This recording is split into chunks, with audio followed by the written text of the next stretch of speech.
Inversiones, negocios, fusiones y tributos. Estos y otros temas vamos a conversar hoy con John Hidalgo, el CEO de Tax Corporate. Acompáñennos. ¿Existe una receta para el éxito? Podríamos preguntárselo a ChatGPT, pero mejor te traemos a los maestros Jedi de los negocios y te contamos cómo lo hicieron En Interview, de Forbes Ecuador. Hola con todos, estamos nuevamente en el estudio de Forbes Ecuador para una nueva entrevista y hoy nos acompaña John Hidalgo. Él es el CEO de Tax Corporate, una empresa de impuestos, pero yo nos comentaba antes de arrancar que bueno, el enfoque es mucho más grande, que va más allá de los impuestos. John, bienvenido a nuestro estudio. Vienes de Guayaquil por temas laborales, entendemos. Te ha tocado unos días fríos, pero bueno, veamos cómo nos va hoy día. ¿Cómo te sientes? Encantado, gracias primero por estar aquí. Buenas tardes, buenos días, buenas noches cuando la gente lo vaya a ver. Así es. Pedro, estoy muy contento, agradeciéndole a Forbes por este espacio, a la agencia que siempre se preocupa por mi imagen y el negocio. Y bueno, vengo acá a compartirte algo diferente, ¿no? Un poco de lo que estoy viviendo. ¿Cómo te describes tú? Yo me describo como un hombre sencillo, simple, mi esposa no lo dice así. Me gusta disfrutar ahora viajar, ¿no? Quiero hacer cosas diferentes y esa es una de las cosas que te las quiero compartir. Tú eres abogado. No, mi formación es contable. Soy contador, tú eres contador. Luego fui auditor en una Big Four. Me formé como auditor 6 años y 10 años estuve en la parte fiscal de esta firma. Y decidí en el 2010 lanzarme. Te comento, A Pedro. emprender. Sí, te recuerdo algo. Yo no vengo de familias con dinero, ¿no? Mi papá era comerciante, mi mamá enfermera. ¿De dónde nació ese Mi espíritu? papá, el comercio. Entonces, mi papá se dedicaba a vender ropa. Ya. Era un comerciante que te podía vender un avión. Entonces, él siempre me decía que como ser humano o persona, tú puedes vender lo que tú seas, siempre y cuando hagas el bien. Eso es lo que aprendí de él, las ventas. ¿Te va bien con los números entonces? Los números, las ventas, menos con las mujeres, ya estoy casado. ¿Cómo defines a Tax Corporate? ¿Cómo la A ver, describes? gracias por la pregunta, Pedro. Totalmente diferente. Cuando empecé en el año 2010, empecé como persona natural. Salí de la firma, esta Big Four, que le tengo mucho agradecimiento. Aprendí también mucho los protocolos, ¿no?, de trabajar en firmas. Y una de las cosas que considero importante que tiene la firma es el lenguaje de negocio, ¿no? Nuestra formación. Yo, al estudiar contabilidad, al formarme como auditor, hacer una maestría en impuestos, de una empresa donde trabajaba haciendo impuestos, y me dijeron un gran consejo de otro amigo mío que trabaja en Deloitte y está en otra compañía que es como competencia, no diría así, pero más que competencia somos amigos. Estudia jurisprudencia, él es abogado. Y en ese momento tenía una decisión, iba a comprarme un carro. Y él me decía, en vez del carro, Estudia.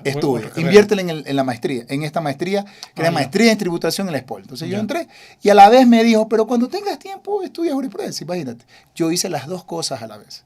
Estudié la maestría en tributación en la SPOL, la primera, magíster en tributación. Y leyes. Y leyes estaba ya en tercero o cuarto. Le decía, no voy a poder.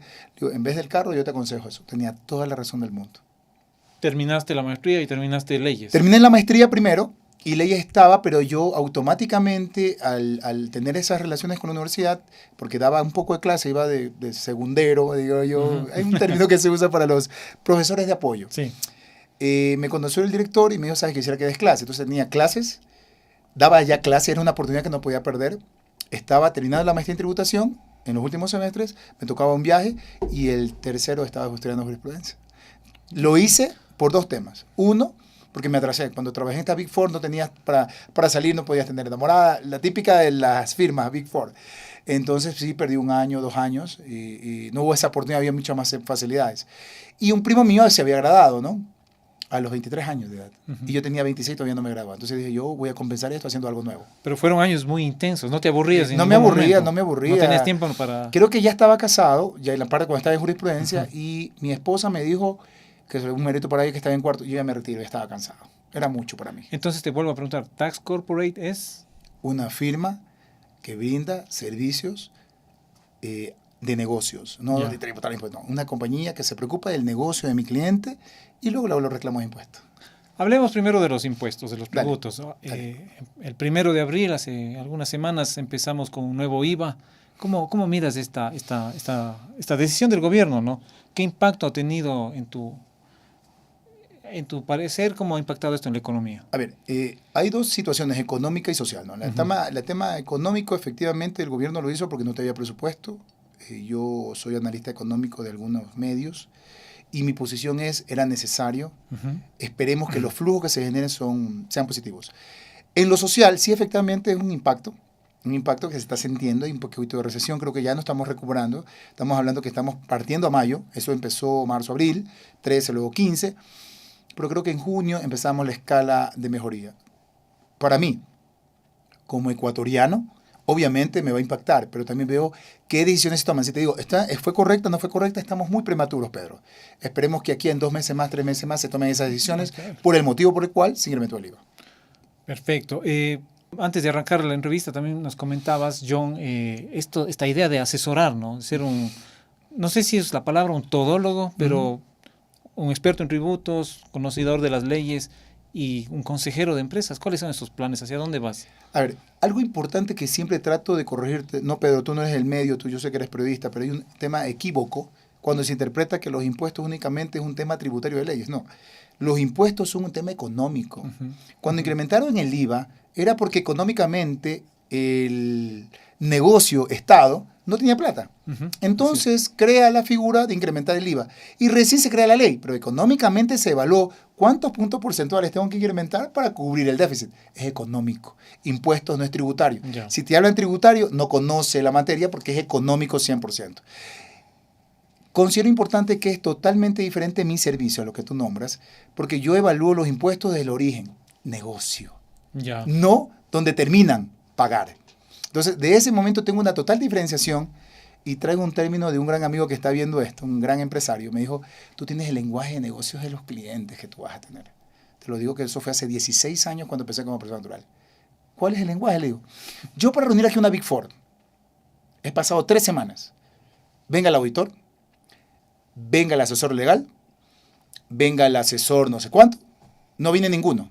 Y para que los 3 socios estén aquí, pasan 3 semanas. Yo te llamé y en 2 días tú me atendiste y me hablaste de la parte societaria, el error del fideicomiso, el problema del IVA, el tema cómo registrar contablemente. Entonces yo me quedé sorprendido y esa palabra la puse en mi presentación, en mis propuestas y lo que está en mi página web.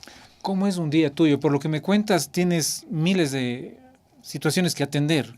¿Cómo es un día tuyo al frente de Tax Corporate? Intenso, porque tomé la decisión, bueno, yo soy muy abierto y sincero, mi esposa me dice que eso hablo mucho, pero cuando me siento bien como personas como tú, que puedo ver tu alma, puedo decir las cosas. Yo pasé por una depresión que en ese momento me di cuenta que estaba mal. No mal yo, mi negocio. Porque pensaba más, ya salí de la etapa de preocuparme la pasión y ya veía la parte económica, que pasa con muchas personas, no hablo de negocios, y descuidaba esa parte. Entonces me concentré más, y lo hacía antes, en la persona. Cuando uno ya se llena de estrés, producto que hay que pagar y no gastar y concentrarse en el negocio, muchos empresarios se enferman, Pedro, por eso. Entonces yo dije, no, tengo que cambiar. Esto yo no puedo vivir. Ya lo viví. 3 meses lo viví y me recuperé. Y dije, yo no voy a vivir así. Cogí, perdón por salirme, viajé a Estados Unidos, me divertí, me desconecté, hice 2 negocios allá que los voy a traer acá en Ecuador. Y dije, no, ya sé, es disfrutar. No, cuando tú tienes un terapeuta que te dice, la pregunta, Pedro, ¿qué te gusta hacer? ¿En qué disfrutas? No sabía qué decirle. Entonces ahí me di cuenta que tenía un problema. No descanso y qué te estoy gusta aplicando. hacer? Mentorings. Ahorita se me llama mentoring. Es decir, mi equipo de trabajo se reúne conmigo cada 20 minutos todos los días. Y cuando voy a Estados Unidos... Cada 20 minutos. Cada día 20 minutos. Cada día 20 minutos. Mínimo, pero a veces se va largo y demás. Y lo vi, me nació porque vi a Apple. Apple empezó a conversar cuando fue a comprar el celular y yo veo que empiezan a hablar un tema abierto y empiezan a aplaudir. Nunca me dijeron lo que estaban haciendo. El personal de la tienda. Así es. Sale a vender, me imagino que le decían. No, sí, no sé porque no lo escuchas. Entonces yo decía, ¿por qué yo no hago algo de mentoring? Entonces eso hice y te voy a ver que lo van a copiar. Esto es así. Y funcionó totalmente. Entonces no tengo espacios, pero tengo espacios para mi familia al 100% y viajar. Es uno de los conceptos que me doy. En mi día es completo. Por ejemplo, si me pregunto ahorita lo que voy a hacer, es larga la lista. Mañana, pero también tengo que disfrutar. Mañana lo más Pero ahora importante sí es ya familiar. tienes algo en que Ya no voy a... distraerte. Sí, es decir, lo que pasa es que mi negocio ya hay gente que lo maneja. Ya. Entonces yo no estoy concentrado en el negocio, en lo operativo. Pero sí en la parte de hablar con mi cliente cuando me dicen, ingeniero, menos 5%. Ingeniero, la compañía tiene 10%. Sí se paga eso. Sí se paga eso. Ok, perfecto. Lo que conversábamos en ese momento. Sí, perfecto. sí, sí. Entonces ya mismo creo que hay que compartirlo. Estamos hablando de varios temas y está súper interesante esta conversación. Mientras no te haga dormir, me siento bien. No, jamás. Hablemos un poco de la parte, hemos tocado algo de los tributos. dentro de los servicios que ustedes ofrecen también está el tema de la inversión. Sí, asesoran en inversión. Sí, a ver, es interesante la pregunta. Sí, qué bueno que me vayas a revisar la información. Gracias. Efectivamente, cuando estamos en las compañías, lo que nos dice, reclamo de impuestos. Entonces tienen ubicado como tax, tiene un nombre muy cerrado. Sí. Tiene muy cerrado. Tax lo creé producto de que consideré que el término tax corporate compromete los impuestos tributarios de las empresas o corporaciones, porque allá quería llegar y allá llegué. Pero realmente lo que nosotros hacemos en el tema de negocios, el tema de inversión está en la norma.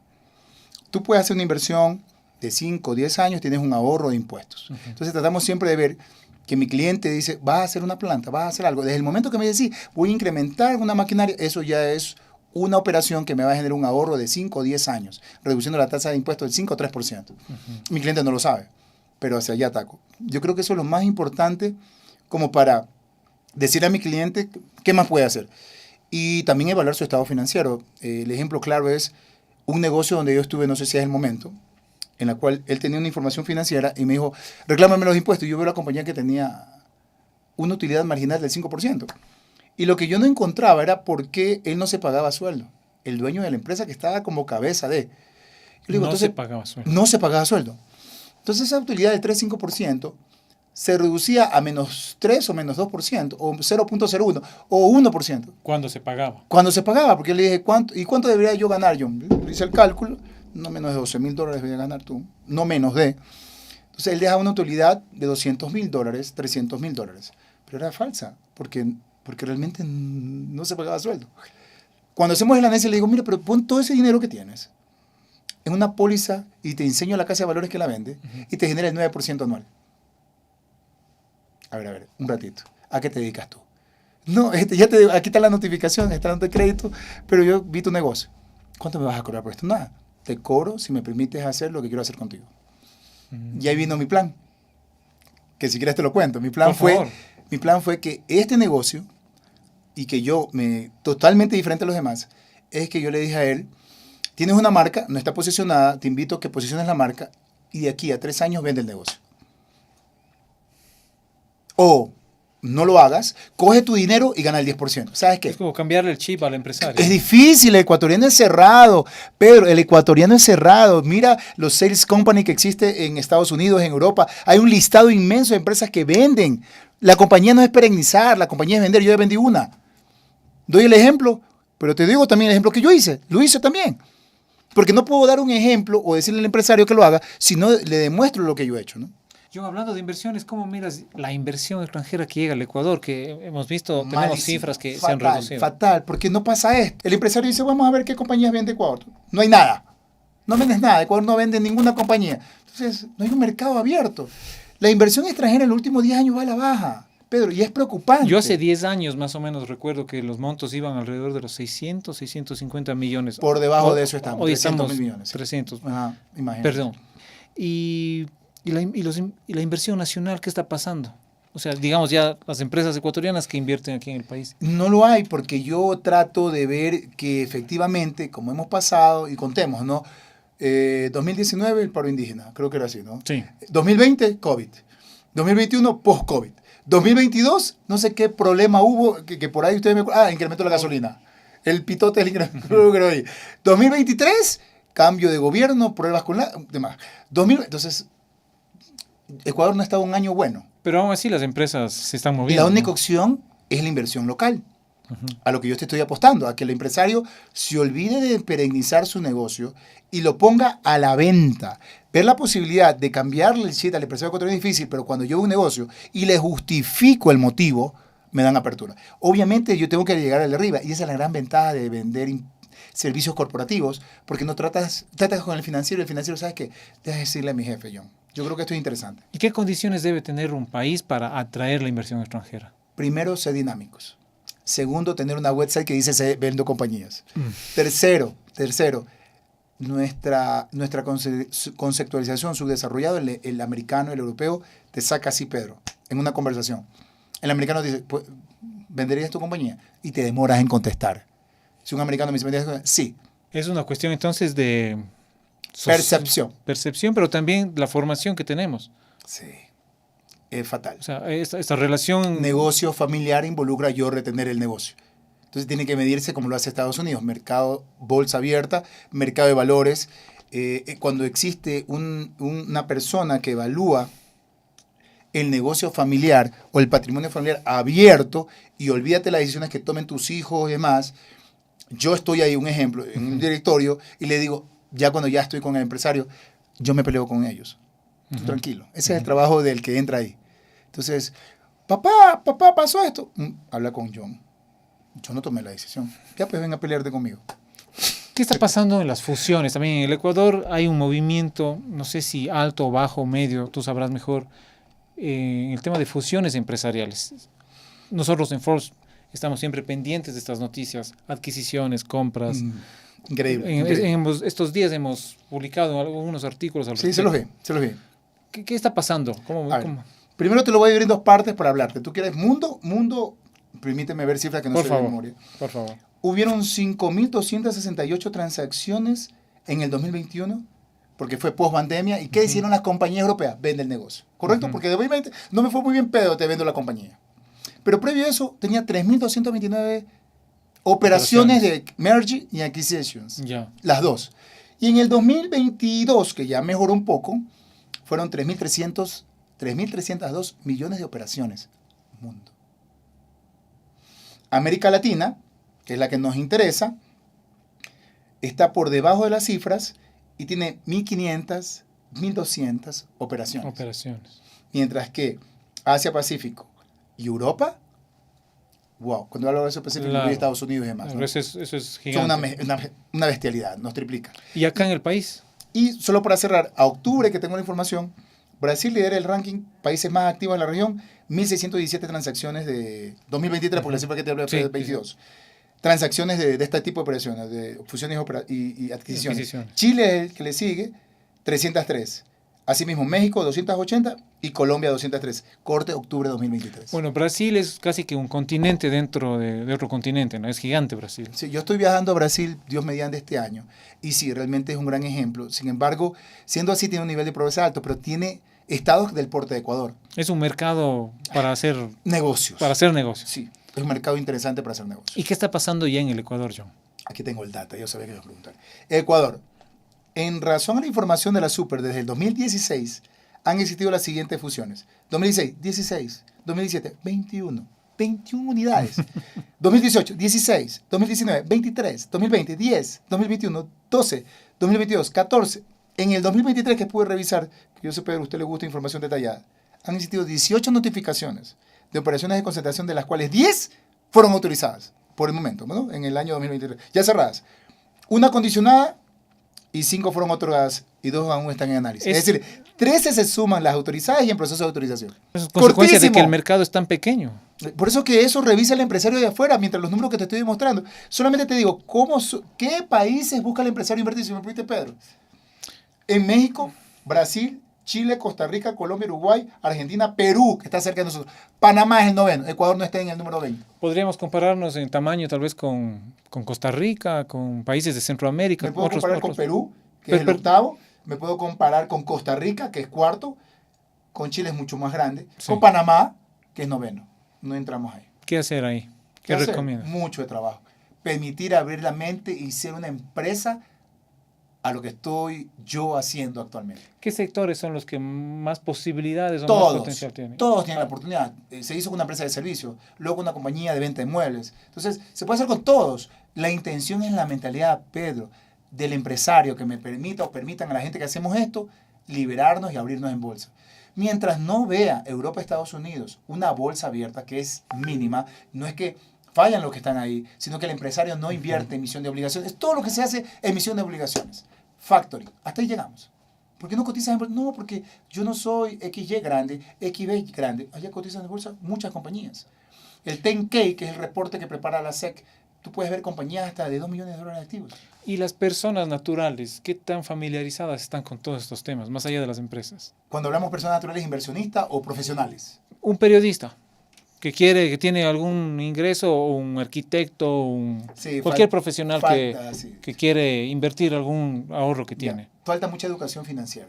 Entonces, a nosotros nos crían en ahorrar en bancos, ¿no? Ujú. Guarda la plata o guárdala Guarda la o plata. mételo. Sí. Y no hay un papá o una mamá que dice, ¿sabes qué? Con ese dinero compra algo y véndelo. Nunca, porque no venimos de padres empresarios. Por ejemplo, yo soy un pequeño empresario que viene de un papá que era comerciante y que me dio los tips de que debes de vender para vivir. Me estás respondiendo a la pregunta que tenía en mente. ¿Por qué te llegaste a este mundo? No lo sé, mi papá... O sea, fue por eso, ¿no? O sea, fue por él nuestros y consejos. también por los consejos que recibía. Yo cuando salí de la firma, no tenía la casa. Mira, discúlpame por mezclar este tema. No tenía el recurso. Decidí emprender porque me iban a dar una liquidación. Y yo dije, ¿sabes qué?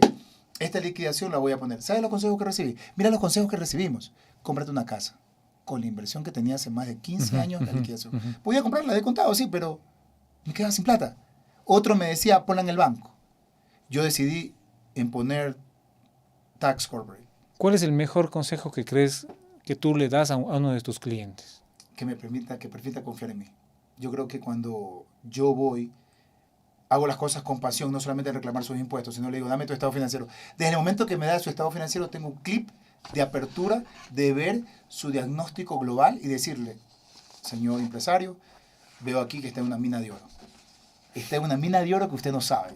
Que el negocio está ahí y quiere perennizarlo por 15 años al 5, 10, 15%.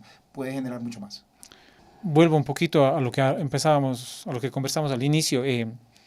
Contador, con formación en leyes, Me va a hacer vergüenza. tributarista, analista, consejero, diría yo, advisor, usando la jerga empresarial.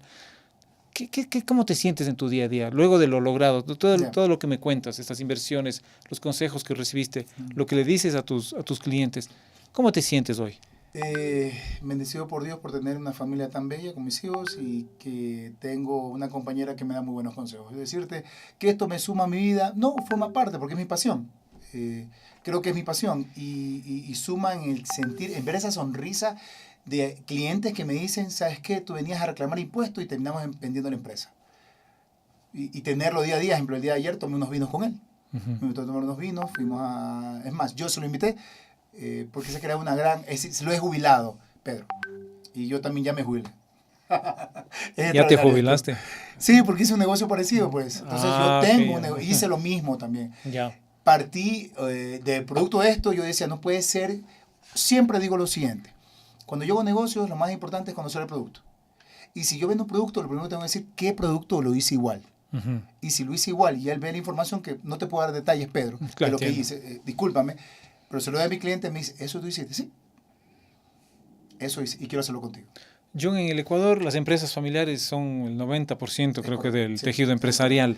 ¿Tú trabajas con muchas empresas familiares? Sí, por supuesto que sí. ¿Qué les sugieres a ellos, digamos? Porque ahí se conoce que segunda, tercera generación y empiezan a tener ciertas flaquezas. Lo que ocurre es que en negocios empresariales, el gran problema de esto, de la tabulación, para yo pensar diferente, nace de las familias. Por eso me acuerdo de un gobierno, decían, está concentrado en los negocios en empresas familiares. Por la intención de ese gobierno creo que era otro, mientras que es diferente decir por qué no se abren a bolsa. ¿Por qué no las compañías familiares tratan de lo posible cambiar su chip, contratar un asesor y decirle, oye, yo creería que podríamos cambiar? A veces está un hijo que no está para esa posición. Uh-huh. Está una hija que en vez de estar en esa posición, ella le agrada más la parte de marketing, pero la tienes en el área de producción, porque es tu capricho, porque tú la ves con ese poder. Te digo que hay cosas sorprendentes en las posiciones de los negocios empresariales que sí necesitan un consejero, pero es una lucha constante de quitarle ese chip. ¿Y qué tan fácil es convencerles de que abran el paquete accionario? Económicamente, el hombre de negocio es numérico. El hombre de negocio le dice, gana 5, gana 25, gana 20 y no hagas nada. Pero si vos vas donde un gerente, el fundador de una empresa familiar, que creció en otro mundo, porque este mundo del 2024 es totalmente diferente al que pudo haber sido en los años 80 o 90, ¿cómo le convences para que abra su paquete accionario? Hay dos tipos de empresarios, el que le gusta los números y hay el sentimentalista. Uh-huh. Acabo de tratar de hacerle vender un bien a un cliente mío, muy importante, y está a la baja su predio, en un 20%. Y la empresa inmobiliaria le dice, en este precio lo vendo ya. ¿Sabes lo que me dio? No lo bajo. Nunca lo va a vender. Ese es el problema. Cuando metes el corazón en el negocio, el sentimiento en el negocio, yo no puedo hacer negocio, lo detecto así, me abrí. Y eso es muy común aquí en Muy el país. común en la sierra, en la costa, en el oriente, hermano. Muy común. Sentimientos no existen en los negocios. Buena frase. Sí, Muy buena frase. sentimientos no existen en los negocios. La frase que usamos en Forbes no es nada personal, son solo negocios. Es una frase que la usamos en diferentes La de Tax países. Corporate, sabemos cómo hacerlo, ya lo entiendes ahora. Cuando alguien me dice, Exacto. ¿por qué pusiste esa más sabemos cómo hacerlo? No te entiendo, es porque ya te explico, le doy el detalle de lo que hacemos. John, ¿y cuáles son los costos tributarios que tienen estas fusiones o estas compras que ustedes Cero. Cero. Fusión no te cuesta nada. Solamente la instrumentación con el abogado. Soy abogado yo, pero eso lo dejo que lo haga con su estudio jurídico de mayor confianza, el abogado interno. Claro que me odian, porque los internos se molestan porque no les paga más. Los estudios jurídicos me aman, pues, ¿no? Porque van a hacer una fusión, una adquisición, un fideicomiso. ¿Y el Estado cómo interviene en estas operaciones? O Bueno, sea, regulando, hay que probar, claro, es aprobando. regulado, por supuesto que sí, pero antes hay que evaluarlo si hay un propósito de monopolio, oligopolio. Entonces, los negocios que he asesorado ya lo he evaluado y no tienen ese problema. Esas no autorizaciones que te nombré es cuando ve la super de compañías que quieres crear un monopolio. Claro, ellos tienen los tecnicismos que Exactamente, Pedro. Parece que no sabes, pero excelente. Parece que Parece. no sabes. Es que normalmente he tratado con muchos periodistas y no se meten en la parte económica. Y te felicito, Pedro. Sorry si sos No te no preocupes. grosero el No, comentario. perfecto. John, ¿y a los emprendedores qué les dices? A los jóvenes que están en este momento estudiando, como tú estudiaste tu maestría, las diferentes carreras que mencionaste, a la audiencia que tenemos aquí, que son muchos emprendedores, empresarios también, pero a los emprendedores en particular, A ver. luego de todo esto que hemos conversado estos minutos, ¿qué les dices a ellos? A ver, yo te puedo decir algo que para mí lo más interesante que he hecho es que mi compañía, cuando decidí inclusive hacer un tema de negocios, yo permití o dejé que uno de mis colaboradores atienda al cliente que ya por temas de negocios yo iba a atenderlo. Entonces, es lo más importante. Primero, las empresas den la oportunidad a su gente, que ellos pueden explotarlo mucho más si ya te retiras. Y dos, que el emprendedor tiene que hacer algo por pasión. Yo trabajo y trabajé, no por dinero, sino por pasión porque me gustaba. El dinero vino solo. Vino solo. Si tú lo vas a hacer por dinero, ya empiezas a perder. Pierdes mucho. Si le metes el corazón, como hablamos, pierdes mucho. Si le metes la mente, luego el corazón en los negocios, te va a ir muy bien. Pero si metes el corazón, olvídate. Yo valgo más, me debe pagar mucho más. Cosas sentimentales que tú peleas. El mercado te desbarata el precio. Si vale 100 y dice acá 50, ok, no lo das, pero ¿qué haces para adaptarte al mercado? No te van a pagar el 100. Ya no te van a pagar el 100. Entonces, el emprendedor tiene que tener entendido, tenerlo claro. Este ejemplo. Te doy un ejemplo clarísimo.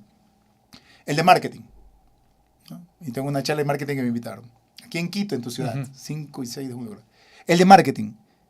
Vendía piso, $25 la comunicación digital, como le llaman. 50 techo.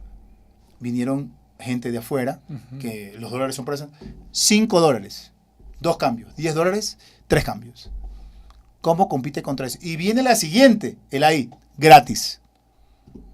Eso vamos a hablar en la charla de marketing digital. Y Duro, ¿no? Y otra pregunta también en el mundo de los emprendedores. ¿Qué tan recomendable es asociarse con la familia, con los amigos?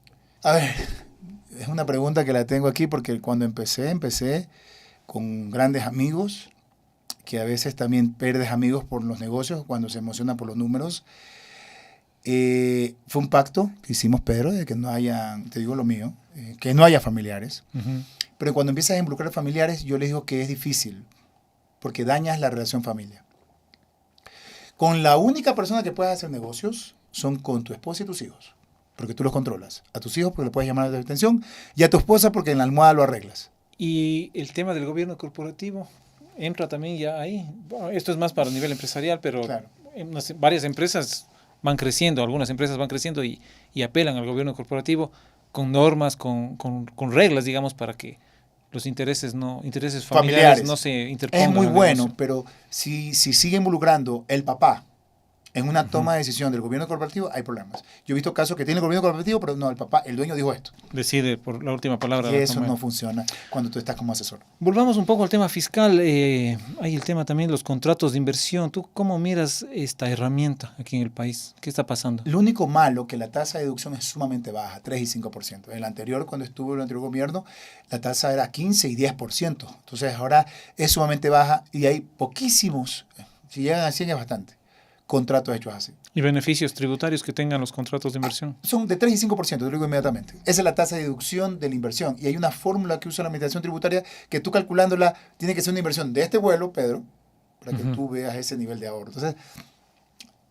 yo creo que si queremos incentivar la economía, el nivel de inversión debería crecer Y el nivel de inversión debería crecer también con el incentivo fiscal, pero es uno de los temas que no se lo ha analizado. Y creo que el gobierno actual, que es de derecha, que es un tema empresarial también, el presidente actual, creo que debería sumar eso para ver cambios, ¿no?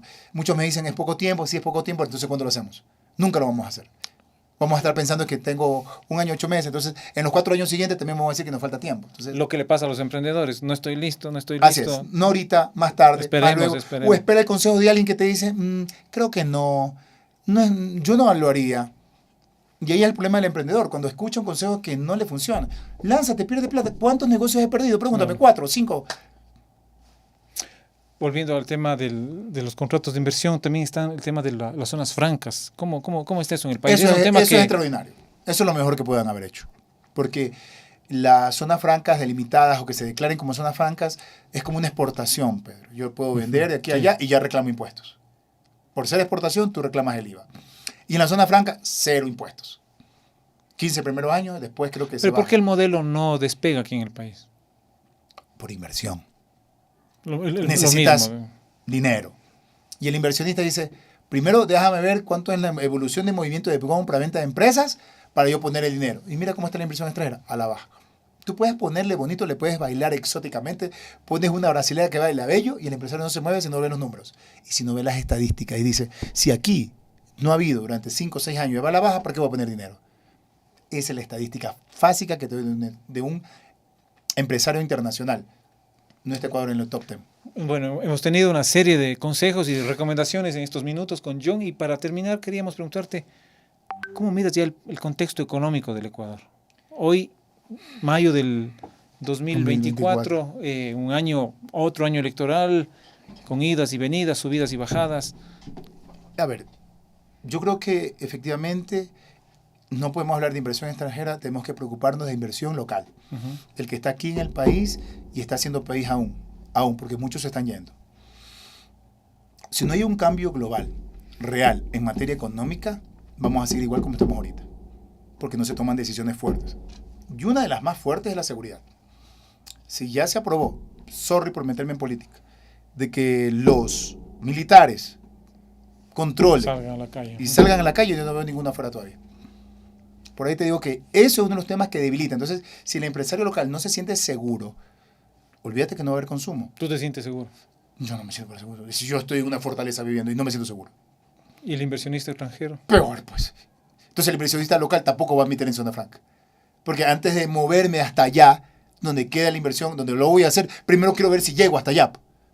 A menos que me maten o pase algo con el carro y demás. Entonces, necesitamos seguridad. Mira, salimos de un tema económico tributario. Sí, pero están va de la mano. conectados. Va de la mano. Tú vas a locales en sectores que estaban llenísimos, recién del 0 o del 20 están al 40-50. Llegar al 100% va a ser difícil porque nunca vas a recuperar las horas nocturnas. Y las horas nocturnas también son muchos negocios que movían la economía. Desde vestirte. Me voy a poner una camisa chévere. Si no, ¿por qué lo voy a comprar? Si ya no salgo en la noche. Date cuenta ese ejemplo simple. Claro, es verdad. John, muchísimas gracias por acompañarnos, por esta conversación entretenida, llena de conceptos. Ya se acabó. El tiempo voló, estamos ya casi 35 minutos. Gracias, John, por estar con nosotros y bueno, esperamos tener noticias tuyas. Pronto. Nuevas noticias y buenas noticias como siempre. Si puedes pedirme, me agradaría mucho. Por favor. Pedro, gracias.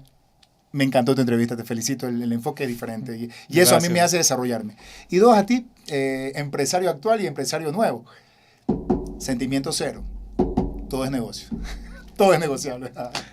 Me quedo con esa frase. Gracias, John. Un gusto tenerte aquí. Un placer estar aquí con ustedes. ¿Existe una receta para el éxito? Podríamos preguntárselo a ChatGPT, pero mejor te traemos a los maestros Jedi de los negocios y te contamos cómo lo hicieron En Interview de Forbes Ecuador.